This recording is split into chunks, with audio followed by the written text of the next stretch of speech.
ଏବେ ଆଞ୍ଚଳିକ ପାଣିପାଗ ବିଜ୍ଞାନ କେନ୍ଦ୍ର ପକ୍ଷରୁ ଏକ ବଡ଼ ଖବର ସାମ୍ନାକୁ ଆସିଛି। ତ ସୂଚନା ଅନୁସାରେ ଆଗାମୀ 12 ଘଣ୍ଟା ମଧ୍ୟରେ 12ଟି ଜିଲ୍ଲାକୁ ୟେଲୋ ୱାର୍ଣ୍ଣିଂ ଏବଂ 5ଟି ଜିଲ୍ଲାକୁ ରେଡ୍ ୱାର୍ଣ୍ଣିଂ ଜାରି କରାଯାଇଛି।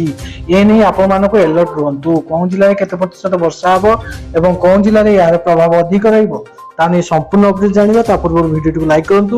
ଯଦି ଆପଣ ଆମ ଚ୍ୟାନେଲରେ ନୂଆ ଅଛନ୍ତି ଚ୍ୟାନେଲରେ ସବସ୍କ୍ରାଇବ୍ କରି ପାଖରେ ଥିବା ବେଲ୍ ଆଇକନକୁ ଦବାଇ ଅଲ୍ ନୋଟିଫିକେସନକୁ ଅନ୍ କରି ରଖନ୍ତୁ, ଯାହାଫଳରେ ଯେକୌଣସି ନୂତନ ଭିଡ଼ିଓର ଅପଡେଟ୍ ସର୍ବପ୍ରଥମେ ଆମ ଚ୍ୟାନେଲରେ ପାଇପାରିବେ। ତ ତାହେଲେ ଲେଟ୍ ନକରି ଚାଲନ୍ତୁ ଆଜିର ଖବର ଉପରେ ନଜର ପକାଇବା। ସୂଚନା ଅନୁସାରେ ଆସନ୍ତା 1 ତାରିଖରେ ପଶ୍ଚିମବଙ୍ଗ ଏବଂ ଓଡ଼ିଶା ଉପକୂଳବର୍ତ୍ତୀ ଅଞ୍ଚଳରେ ଏକ ଘୂର୍ଣ୍ଣିବଳୟ ସୃଷ୍ଟି ହେବ। ଏହାର ପ୍ରଭାବରେ ଉତ୍ତର ଓଡ଼ିଶା ସମେତ ଆଭ୍ୟନ୍ତରୀଣ ଓ ଛତିଶଗଡ଼ରେ ପ୍ରବଳ ବର୍ଷା ହେବ।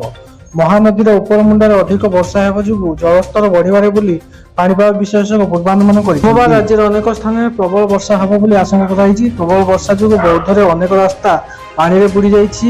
ଏସବୁ ରାସ୍ତାରେ ଟ୍ରାଫିକ୍ କଟକଣା ଲାଗୁ କରିବା ସହ ସବୁ ରାସ୍ତାରେ ଗାଡ଼ି ଚଳାଚଳ ସମୟରେ ସତର୍କମୂଳକ ପଦକ୍ଷେପ ନେବାକୁ ସ୍ୱତନ୍ତ୍ର ରିଲିଫ କମିଶନର ଏସ୍ଆର୍ସି ବୌଦ୍ଧ ଜିଲ୍ଲାପାଳଙ୍କୁ ନିର୍ଦ୍ଦେଶ ଦେଇଛନ୍ତି। କୌଣସି ଅଘଟଣ ଯେମିତି ନ ଘଟିବ ସେଥିପାଇଁ ସ୍ଥାନୀୟ ପ୍ରଶାସକ ପଦକ୍ଷେପ ନେବାକୁ କୁହାଯାଇଛି। ଗତ 24 ଘଣ୍ଟାରେ ଜଗତସିଂହପୁରରେ 110 ମିଲିମିଟର ବର୍ଷା ରେକର୍ଡ କରାଯାଇଛି। ଯାଜପୁରରେ 87, କେନ୍ଦ୍ରାପଡ଼ା ଅଞ୍ଚଳରେ 54 ଏବଂ 38 ମିଲିମିଟର ବର୍ଷା କଟକରେ ରେକର୍ଡ କରାଯାଇଛି। ଶୁକ୍ରବାର ଦିନ କେଉଁଝର, ମୟୂରଭଞ୍ଜ, ବାଲେଶ୍ୱର, ଭଦ୍ରକ ଓ ଯାଜପୁରରେ ପ୍ରବଳ ବର୍ଷା ହେବ ବୋଲି ପାଣିପାଗ ବିଭାଗ ପୂର୍ବାନୁମାନ କରିଛି। ବୁଧବାର କଟକ, ଢେଙ୍କାନାଳ, ନୟାଗଡ଼, ଅନୁଗୁଳ, ଯାଜପୁର ପ୍ରବଳ ବର୍ଷା ହୋଇପାରେ।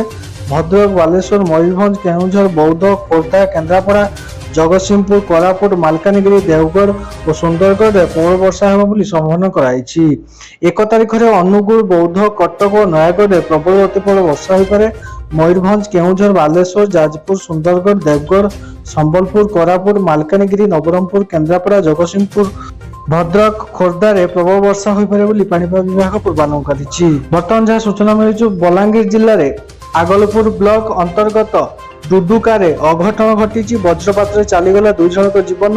ମୃତକ ଆଦିତ୍ୟ ନାୟକଙ୍କ 23 ବର୍ଷୀୟ ପୁଅ ସଞ୍ଜୀବ ନାୟକ ବୋଲି ଜଣା। ସୂଚନା ମୁତାବକ ଗୁରୁବାର ଡୁଡୁକାରେ ଝଡ଼ ତୁଫାନ ସହ ବର୍ଷା ହୋଇଥିଲା। କ୍ଷେତରୁ କିଛି ଗାଈ ଓ ବଳଦ ଘରକୁ ଫେରି ଆସୁଥିବା ବେଳେ ସେମାନଙ୍କୁ ଖୋଜିବାକୁ ସଞ୍ଜୀବ କ୍ଷେତକୁ ଯାଇଥିଲେ, ହେଲେ ରାତି ପର୍ଯ୍ୟନ୍ତ ଆଉ ଘରକୁ ଫେରି ନଥିଲେ। ଘର ଲୋକ ବହୁତ ଖୋଜାଖୋଜି କରିବା ପରେ ଶେଷରେ କ୍ଷେତରେ ପଡ଼ିଥିବା ଦେଖିବାକୁ ପାଇଥିଲେ। ସଞ୍ଜୀବଙ୍କ ଶରୀରରେ ବିଭିନ୍ନ ସ୍ଥାନ ପୁଡ଼ି ଯାଇ ବେକ ଓ କାନରୁ ରକ୍ତସ୍ରାବ ହେଉଥିବାର ଦେଖିବାକୁ ମିଳିଛି। ପୁଅର ମୃତ୍ୟୁ ପରେ ପରିବାର ଶୋକରେ ଛାୟା ଖେଳିଯାଇଛି। Bureau report, news media.